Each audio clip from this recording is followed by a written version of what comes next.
Bonjour et bienvenue dans le Dire tout haut, le magazine vidéo web d'Ozone.tv. On vous dit tout sur l'eau, ou comment la préserver et mieux la consommer. Aujourd'hui, des poissons quelque peu efféminés et des jardins filtrants. Des études scientifiques ont constaté récemment une féminisation des poissons d'eau douce. Il s'agit concrètement de l'apparition de caractères sexuels femelles chez les mâles, ce qui provoque une réduction de la fertilité. Loin d'être une conquête féministe, la sexualité perturbée des poissons révèle les effets préoccupants des micropolluants sur la santé humaine.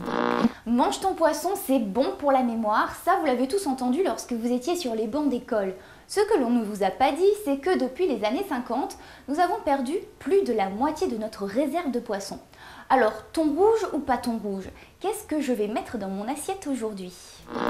Historiquement, cure thermale rimait bien plus souvent avec rhumatisme, arthrite et autres mots plutôt qu'avec détente, bien-être et fun.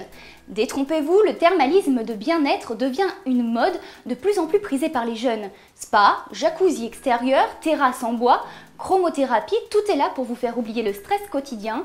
Le top du top des soins cette année, c'est de se faire badigeonner d'algues couchées sur un matelas à eau. J'ai battu mes œufs en omelette, je vais le mettre côté peau sur la chapelure de noisettes et coriandre. Pendant que votre poisson cuit, j'ai préparé une petite fondue de butternut, un petit peu d'oignon nouveau, des petits lardons. Alors ?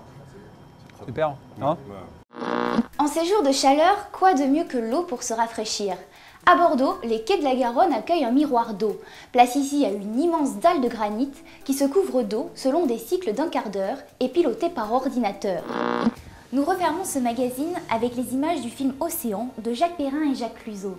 Sensibilisés par l'émotion et l'objectif des réalisateurs qui rêvaient de danser avec les baleines, bondir avec les dauphins et planer avec les raimentas. Je vous laisse imaginer l'ingéniosité qu'il a fallu déployer pour obtenir ces images spectaculaires.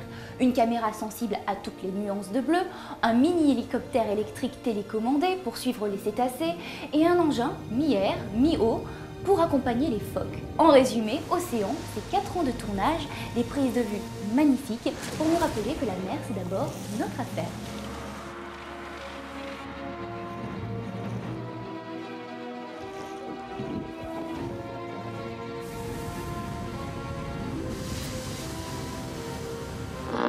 Nous sommes allés demander à un urbaniste paysagiste des conseils de phytorémédiation.